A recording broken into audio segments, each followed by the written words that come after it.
دلوقتي إن شاء الله هنبدأ مع الأستاذ ديفيد. دكتور عبد الموجود، تفضل. شكرا. Thank you, Dr. Shanqiti, for speaking about the challenges facing democracy and also the possible alternatives.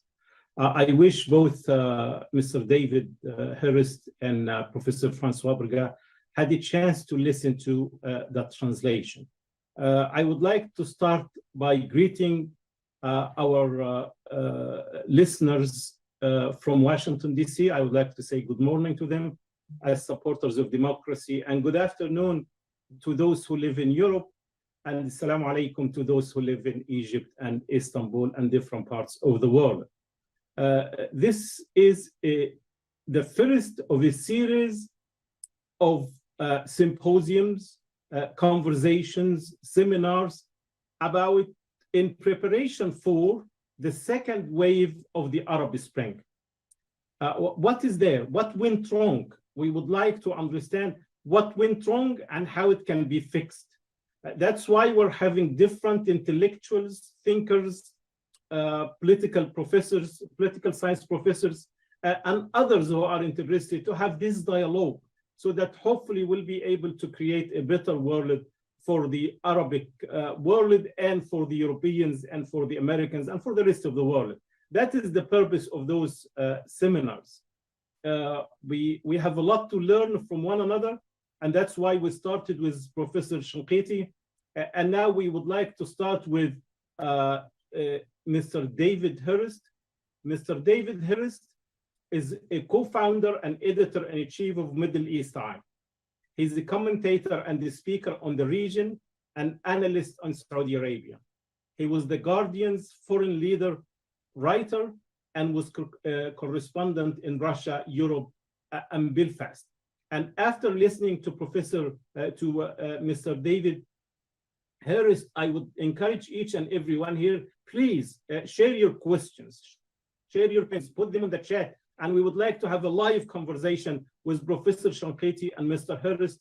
And then we will move to Professor Francois Berga and Dr. Assam Abdeshafi to have the second session of that symposium. Hopefully, it will take us a step closer to the second wave of the Arab Spring, where we can build better relations with Europe and the rest of the world, because that crisis that the Arab world is living in, we came to realize that it is not only crisis in the Arab world, but it is also crisis in Europe, and its understanding of the importance of democracy strategically and for the coming generations. I will stop here and invite Mr. David Heyriest.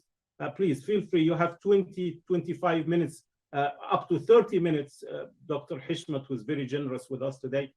So you have that much time, and then we will have another 25 to 30 minutes for a conversation about things discussed. Please feel free to share your perspective. Go ahead, Mr. David. Good morning, and hello from London. I'm not normally a great fan of anniversaries or anniversary journalism, but how wrong I was over the 10th anniversary of Raba. It had the effect of uncorking a bottle full of the stench and pain of blood and death, of a crime unpunished, of unfinished justice. This is in no small measure due to the fact that before the police started to clear the squares in Cairo, they were urged on by an awful lot of Egyptians, and at least half of Cairo, the liberals and the left. There was even a statement issued by the left saying, "Where is the clearance?" The largest massacre since Tiananmen Square in 1989 was cheered on by a broad spectrum of political opinion that supported Sisi's coup and called it a second revolution. No one to this date has apologized for this, even though it must weigh heavily on their conscience. Today, guilt has morphed into denial and mass efforts to rewrite history, such as the Egyptian TV series The Choice. This depicts security officers as the good guys who are trying to end the sit-in peacefully, while people in the square are tooled up and heavily armed. Goebbels couldn't have done a better job. But just devoting time and space to this terrible event, to the massacre, which ranks in ignominy to any other massacre in the world, had an immediate effect on the regime in Cairo, and this surprised me. According to a former minister in the Egyptian government, Sisi cancelled a trip to South Africa because he feared arrest under universal jurisdiction for his role in the Rubber massacre. The government troll farm on social media talked about a London plot simply because of the coverage that was given it. Again, this surprised me. It's 10 years on, but it says quite a lot about the fragility, not only of Sisi's Egypt, but the counter-revolution as a whole. Now, firstly, I think counter-revolution is the wrong word. And this is not my thought. It's I borrow from a man that I interviewed in Berlin recently, who played quite a big role in the January Revolution on the left, Hossam al-Hamalawi. Hamalawi has made a forensic study of the Egyptian security services under Sisi, and he makes the point they are nothing like the setup under Mubarak. If Mubarak had a divide and rule policy and set one structure against another so that no one gained the power to challenge him or his dynasty, Sisi has transformed the GIS, military intelligence, interior ministry, and the army into a security complex whose sole function is to detect and crush domestic unrest. In his analysis, the criticism of the younger generals 10 years ago who took over was that the older generation was too soft on the revolution. So counter-revolution is the wrong word if it implies that there's been a restitution of dictatorship. This autocracy is far crueler than the one that sparked the revolution in Egypt.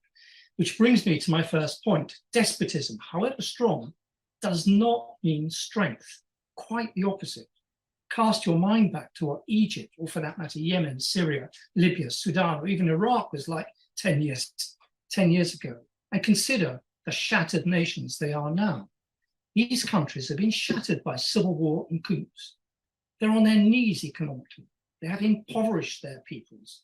According to the Fitch 2023 forecast, Egypt is already spending 44% of its revenues on interest payments of debt this year. Next year, this will jump to 54%, putting it third in the world, only to Sri Lanka and Pakistan. An indication of how quickly the national debt of Egypt is rising is shown by projections over the next 4 years. It was forecast to increase by nearly 70% between 2023 and 2028. In 2028, the national debt will have increased to $510 billion, an increase of $210 billion in the next 5 years. Now, Sisi repeatedly has told his people, believe me and believe only in me. And for a time, Egypt did. And now they're finding out they're paying for that belief grievously and personally, no matter what their background. Now Egypt exports its human misery around the Mediterranean. The current surge of migration to Italy includes a significant number of Egyptians who account for 1 in 5 disembarkations. According to data from Frontex, the European Border Agency, Egyptians were the most common nationality detected along the central Mediterranean route into the EU in the first 5 months of 2022. This is confirmed by the International Organization for Migration, who counted nearly 22,000 Egyptian migrants arriving in Europe last year. Last year, migrants from Egypt surpassed illegal immigrants from every other nation, including those from Afghanistan and Syria. Now, let's look at the same anniversary through the eyes of the sponsors, the rich Gulf states that funded the crushing of democracy around the Arab world, for the very simple reason they feared it arriving on their doorstep too. In foreign policy terms, we should ask not whether it was right or moral, but whether on a purely pragmatic scale it worked. Has it worked? Has it built an alternative to democratic government? What has the second generation of autocrats done with the power afforded them? Has installing Sisi worked? Obviously not. Egypt is economically on its knees. Did backing Khalifa Haftar work? No. He failed to capture Tripoli. What about the attempts to get rid of Erdogan in 2016? The UAE is now investing in Erdogan and in Turkey. And who came out of the siege of Qatar stronger, the Saudis or the Qataris? And now look at what's happening in Yemen, in Sudan, which has been torn apart by the Emirati-backed warlord Hemeti. Yemen is being eaten alive, with the Emiratis annexing the island of Socotra and encouraging southern separatists, demanding total separation from the north. A prisoner exchange and fragile peace has emerged between Saudi and Iran, and that is holding. But the real problem for Mohammed bin Salman in Yemen is not Iran, it's his neighbor, Mohammed bin Zayed. And then there is the Emirati funding of the Darfurian warlord Hemeti and the wrecking of Sudan as a country, which affects Saudi. Now, Egypt backed al-Burhan, but is powerless to stop the RSF rampaging around the country, even though the Sudanese army and the Egyptian army are cut from the same cloth, even though its officers went to the same military school, even though Sudan was once part of Egypt. That is how weak Egypt has got. It can't even come to the aid of its closest ally, Burhan. And both nations, Egypt and Sudan, are on their knees. So the result of funding coups and stoking civil wars is, in Sudan, more than 4,000 people have been killed and another 4.5 million people displaced in fighting between the Sudanese army and the RSF. No wonder this is of concern to Saudi Arabia and its vulnerable western shoreline, where all the key development and futuristic building is taking place. The key pact that funded the crushing of the Arab Spring is coming apart at the seams. And the two architects of the counter-revolution, MBZ and MBS, are not speaking to each other. In fact, they're at each other's throats. The war of words is constricted to licensed academics and trolls, but the tenor of it is unmistakable, at least from the Saudi side. It is, who are you, a rump of a country, to tell us, a big and real country like Saudi, what to do? The Saudis were the first to break the blockade against Qatar and did so without consulting the Emiratis. However, MBS is less free to reverse what he did and his U-turn on Egypt. He's fully aware that Egypt, under the control of the army, is a bottomless pit. But if you stop financing CISSD and Egypt collapses, he knows the exodus of Egyptians would come his way across the Red Sea. If MBS was worried about the effect the Sudanese civil war could have on the west of his kingdom, he must be doubly concerned about the blowback to his kingdom from a potential collapse of the Egyptian state. Egypt is becoming a curse to Saudi, not the savior of the fight against political Islam. Now, 10 years on, there are important lessons for anyone like you who loves your country dearly, and those of you who remember how powerful your country once was and how far it has fallen in every sense: the security of its people, its economy, its society, its cultural life, its well-being. The first lesson is that you are on your own. The West is not a repository for values or higher standards. It's inward-turning, defensive, deeply divided internally with a rising right wing. Its leaders are pygmies. It prefers selling arms to dictators than backing Democrats. And anything that remotely disturbs their total support for Israel is also ruled out. Look how America behaved when it was in a much healthier state 10 years ago, before Trump, when Obama gave that rousing speech in Cairo. Look at how he and his administration behaved during and after Rabat, refusing to call the military coup a coup. They attempted the same playbook for a few hours during one hot night in Turkey in 2016, when it appeared as if Erdogan's plane had either been shot down or he'd fled the country. Again, Kerry, same person, refused to call this a coup.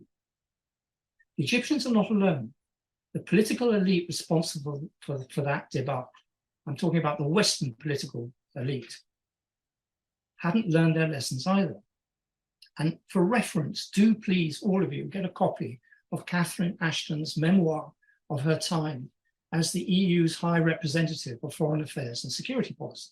It is called And Then What? Inside Stories of the 21st Century Diplomacy. Ashton was one of the last people to see Morsi alive. She describes her nighttime flight in a Black Hawk helicopter to Alexandria as if she were in some sort of Hollywood film.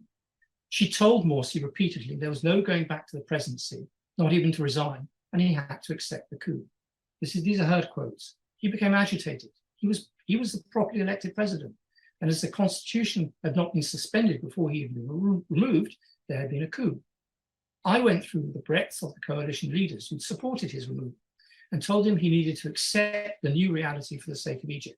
He rejected this as ridiculous.